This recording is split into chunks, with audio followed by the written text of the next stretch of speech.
Hi అండి, అందరికీ నమస్తే. Welcome to my channel Priya cooking and vlogs. ఇది సండే రోజు వ్లాగ్ అండి. సండే మా పాపకి డ్యాన్స్ క్లాస్ ఉంటే వాళ్ళ డాడీ తీసుకొని వెళ్తున్నారు. సండే డ్యాన్స్ క్లాస్ ఉండదు, కాకపోతే మండే ఏదో ప్రోగ్రామ్ ఉందని చెప్పి సండే డ్యాన్స్ క్లాస్ పెట్టేశారు.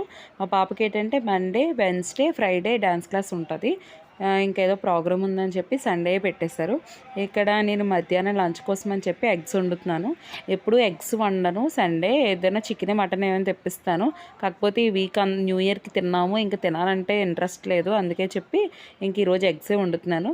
ఎప్పుడు నార్మల్గా ఎగ్స్ ఒకటే వండుతాను, ఎందుకంటే దాంట్లో కాంబినేషన్ ఏ వేసినా కూడా మా పిల్లలకి నచ్చవు. ఇంకా అదేదో స్మెల్ వచ్చేస్తుందని చెప్పి తిన్నంటారు. ఇది నాకేంటంటే కొంచెం ఎండ్రాయిలు కానీ నెత్తలు కానీ ఏవైనా వేసుకొని తింటే కొంచెం తినాలి అనిపిస్తుంది. అందుకని చెప్పి ఇంకా తినాలి, తింటే తింటారు, లేదని మానేస్తారని చెప్పి ఇందులో కొంచెం ఎండ్రాయిలు కూడా వేసుకుందామని కొంచెం నానబెట్టుకున్నాను. అలాగే ఇక్కడ కొంచెం ఆయిల్ హీట్ చేసి ఎగ్స్ని బాగా ఫ్రై చేస్తున్నాను. ఎగ్స్ నాకు బాగా ఎర్రగా ఫ్రై చేస్తేనే నచ్చుతుంది, బాగుంటుంది టేస్ట్ కూడా.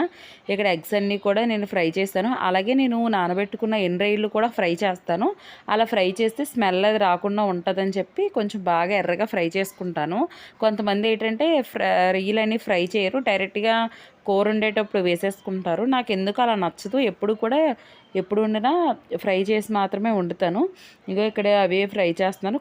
ఎక్కువ ఫ్రై అవసరం లేదు, కొంచెం లైట్గా ఫ్రై చేసుకుంటే సరిపోతుంది. మీలో ఎంతమందికి ఈ కాంబినేషన్ అంటే ఇష్టం? నాకైతే చాలా చాలా ఇష్టం. కాకపోతే మా పిల్లల వల్ల ఏంటంటే ఎక్కువగా వండుకోవడానికి కుదరదు. నేను ఏంటంటే ఎప్పుడైనా ఇవి తెచ్చుకోవాలి అంటే వైజాగ్ నుంచి అమ్మాళ్ళ ఇంటికి వెళ్ళేటప్పుడే తెచ్చుకుంటాను. ఇక్కడ నాకు కొనుక్కోవడం రాదు. ఇక్కడ కాకినాడలో కూడా బాగానే దొరుకుతాయి, కాకపోతే నాకు అంతలా కొనుక్కోవడం తెలియదు. అవి కరెక్ట్గా చూసుకొని కొనుక్కోవాలి కదా, సరిగ్గా చూడకపోతే అవి ఏంటో మనకి పిచ్చివేవో అంటగట్టేస్తారు, సరిపోద్ది. అవి చెత్త వండుకొని తిన్నట్టు ఉంటుందని చెప్పి అమ్మనే ఎప్పుడైనా అక్కడికి వెళ్ళేటప్పుడు అక్కడి నుంచే తెచ్చుకుంటాను. అమ్మ అవన్నీ కొనేసి ఉంచుతుంది అనమాట. నేను వస్తున్నాను అనగానే దగ్గర చేసి ఇవన్నీ కొనేసి ఉంచుతుంది. ఇవి ప్రతి చోట దొరకవు, మనం వెళ్ళే ప్లేస్లో కొన్ని ప్లేసెస్లో దొరుకుతాయి, కొన్ని ప్లేసెస్లో దొరకవు. మీ ఇంట్లో మీరు ఈరోజు సండే స్పెషల్గా ఏమనుకున్నారు? సండే అంటే చాలా స్పెషల్ కదండి, ఆ రోజు ఇంకా పని ఎక్కువైపోద్ది.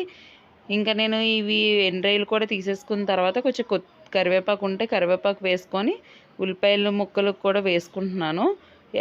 ఆయిల్ సరిపోలేదని చెప్పి కొంచెం ఆయిల్ యాడ్ చేసుకున్నాను. అలాగే ముందుగా నేను కట్ చేసి పెట్టుకున్న ఉల్లిపాయలు వేసి అవి కొంచెం బాగా ఫ్రై చేసుకుంటాను. కొంచెం ఎర్రగా ఫ్రై చేసుకుంటే ఏంటంటే కూర టేస్ట్ అనేది కూడా చాలా బాగుంటుంది. ఈ ఉల్లిపాయలు బాగా ఫ్రై అయిపోయిన తర్వాత ఒక 2 టమాటీలు కట్ చేసుకున్నాను. ఆ 2 టమాటీలు కూడా వేసేసుకున్నాను. ఈ 2 టమాటీలు వేసేసి మూత పెట్టి కొంచెం సేపు మగ్గనివ్వాలి. టమాటీలన్నీ కూడా మెత్తగా ఉడికేంత వరకు కూడా మగ్గనిచ్చుకోవాలి. ఇవి మగ్గితేనే టేస్ట్ అనేది బాగుంటుంది. కొంతసేపు అయిన తర్వాత మూత తీసి కొంచెం పసుపు, ఉప్పు, కారం అన్నీ కూడా వేసుకొని ఒకసారి కలుపుకోవాలి. ఎగ్స్లోని చాలా కాంబినేషన్స్ బాగుంటాయి.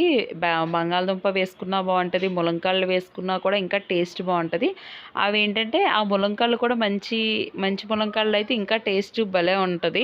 ఒక ముద్ద తినాలో ఇంకొక 2 ముద్దలు ఎక్స్ట్రా తినేలా అంత బాగుంటుంది ఎగ్స్ను ములంకాడ కర్రీ. కాకపోతే ఇప్పుడు మాకు ములంకాళ్ళు అంతలా దొరకక ఇంక తీసుకోలేదు నేను ములంకాళ్ళు. అయినా మా పిల్లలు కూడా పెద్దగా తినరు అని చెప్పి ఇంక ములంకాళ్ళు నేనేమి వేయలేదు. ఇది కూడా తింటారో తినరో నాకు డౌటే, కాకపోతే వాళ్ళు తినరని ప్రతిదీ మనం మానేసుకున్నట్టు ఉంటుందని చెప్పి ఇంక వండుతున్నాను. దీనికోసం మాట్లాడుతుంటే మొత్తం వీడియో అంతా కూడా ఈ ఎండ్రాయిల గోల్లాగే ఉంది. ఆ గోల్ పక్కన వదిలేద్దాంలేండి. ఇంకా మీరేం వండుకున్నారు లంచ్కి? ఒక్కొక్కరు ఒక్కొక్క స్పెషల్స్ వండుకుంటారు కదా. మా న్యూ ఇయర్కి బిర్యానీలు తిని తిని తిని ఇంకా విసుగొచ్చేసింది. ఇంకా నాన్ వెజ్ జోలికి వెళ్ళాలంటే చాలా చిరాగ్గా అనిపిస్తుంది. ఇంకా ఏ వెజ్ వండుదాం అనుకున్నాను, కానీ ఈ ఎగ్స్ కూడా వండకపోతే మా పిల్లలు ఇంకా ఇదవుతారని చెప్పి ఎగ్స్ అయినా వండుతున్నాను.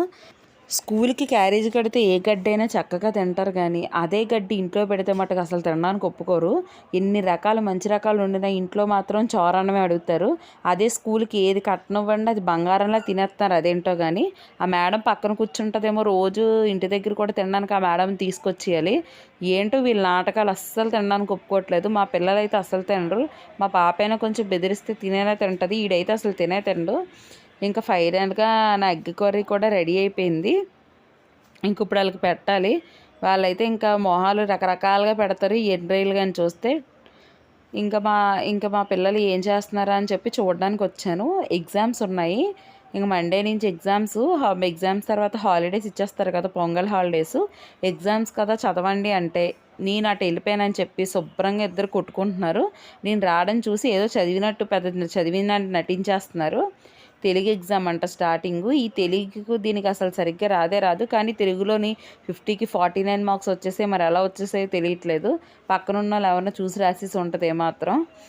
మళ్ళీ 49 వచ్చాయని చెప్పి మేడం గిఫ్ట్ ఏదో ఇచ్చినట్టున్నారు. పౌచ్, పెన్సిల్ ఇవన్నీ ఇచ్చారు. ఇంకా దీన్ని అసలు పట్టుకోలేకపోయాను ఆ రోజైతే. అమ్మో నాకు ఇచ్చారు అనుకొని. ఇంక ఈ తెలుగులో ఏవేవో డౌట్లు ఉంటే అవి అడుగుతుంది. తెలుగుని తెగులు అన్న రకంగా చదువుతుంది. అంతలా తెలుగు చదువుతుంది అనమాట. ఇంకెక్కడ ఏవో లెసన్స్ సిలబస్ ఏవో ఇస్తే సిలబస్ చదువుతుంది.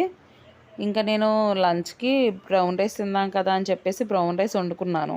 బ్రౌన్ రైస్ యాక్చువల్గా ఒక 2 అవర్స్ ముందు నానబెట్టాను. అందువల్ల ఏంటంటే ఇది సరిగ్గా ఉడకలేదు. ఒక 6 అవర్స్ అలా నానబెడితే కరెక్ట్గా కుక్ అవుతుంది. బ్రౌన్ రైస్ కూడా చాలా గట్టిగా ఉంటుంది. ఇంకా వండుకున్న తర్వాత ఏం చేస్తాను, తినక తప్పదు కదా, అందుకే ఒక ప్లేట్లో వేసుకున్నాను తిన్నామని. అలాగే ఇక్కడ మా హస్బెండ్ పిల్లల కోసం అని చెప్పి పప్పులు తీసుకొచ్చారు. ఇవి చూసారా ఎంత చిన్నగా ఉన్నాయో. బోతద్దం పెట్టి చూడాలేమో పప్పులే, అంత చిన్న సైజులో ఉన్నాయి. మా చిన్నప్పుడు అయితే ఒక 2 రూపీస్ పెడితే కొంచెం పెద్దవి వచ్చేవి. ఇవి ఏంటంటే ట్రిప్కి ఒక 4-5 నోట్లోకి వెళ్ళిపోయేలాగా ఉన్నాయి. అంత చిన్నగా ఉన్నాయి. 2 రూపీస్ అంటే ఒక పప్పుండ 2 రూపీస్ కాయిన్ అంత కూడా లేదు ఈ పప్పుండ. ఎంత చిన్నగా ఉందో. మా పిల్లలైతే ట్రిప్కో 4-5 నోట్లో పడేసుకుంటున్నారు. ఇంకో ప్యాకెట్ అయితే ఒకసారికి వచ్చేలా ఉంది.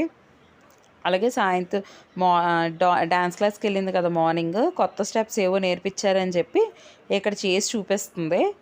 ఎంత గట్టిగా చేస్తుందంటే ఫ్లోర్ కింద పడిపోయేలా టపీ మన వేస్తుంది అనమాట స్టెప్స్. స్టార్టింగ్లో కొంచెం అంత డ్యాన్స్ వచ్చేది కాదు, కానీ ఇప్పుడు పర్లేదు, కొంచెం ఇంప్రూవ్మెంట్ ఉంది. సాంగ్స్ వైజ్ ఇంకా నేర్పించట్లేదు కనుక డ్యాన్స్ వేస్తుంటే ఏదో గెంతినట్టు అనిపిస్తుంది, కానీ ఏం చేస్తుంది అనేది మాకు అర్థం కావట్లేదు. పర్లేదు, కొంచెం బాగానే ఇంప్రూవ్మెంట్ ఉంది. ఇంకా గజ్జి పూజ చేయించలేదు. ఇంకా వీళ్ళు అక్క చేస్తుంటే వాడు పక్క నుంచి ఎక్కిరిస్తున్నాడు అనమాట. వాళ్ళ అక్కని ఇలా చేస్తుందని చెప్పి. ఈయన డ్యాన్స్ క్లాస్ నీకు నేర్పిస్తానంటే నేను జాయిన్ అవ్వను అంటున్నాడు. ఇంకా వాళ్ళ నాన్న వాటర్ మెలన్ తెస్తే ఈవినింగ్ స్నాక్స్ కింద అని చెప్పేసి వాటర్ మెలన్ కట్ చేసి ఇస్తున్నాను. మా పిల్లడికైతే వాటర్ మెలన్ అంటే ఎంత ఇష్టమో, పుచ్చకాయ తినేస్తాడు, అంత ఇష్టం వాడికి. ఇంకా ఈవినింగ్ మా బాబుకి బట్టలు తీయలేదని చెప్పి షాపింగ్కి వెళ్ళాము. ఇంకా కాకినాడ మొత్తం ఫుల్ రష్గా ఉంది. ఎక్కడ బట్టలు కొనాలో కూడా ఏం అర్థం కాలేదు. మొత్తం ఇంతకుముందు ఒక 2-3 షాపింగ్ మాల్స్ తిరిగాం, కానీ అంత బాగాలేవనిపించింది. ఇంకా ఫైనల్గా ఇక్కడ కాకినాడలో సంత మార్కెట్ అని మొత్తం అన్నీ ఒక దగ్గర ఉంటాయి అన్నమాట. ఇంకా అక్కడ చూద్దాం కదా బాబుకి అని చెప్పి తీసుకొచ్చాను. ఇది కూడా అస్సలు ఖాళీ లేదు. సండే ఒకటి కదా, ఫుల్ రష్గా ఉంది. ఇంకెక్కడో తీసేద్దామని చెప్పి చూస్తున్నాము ఇంకా బట్టలు.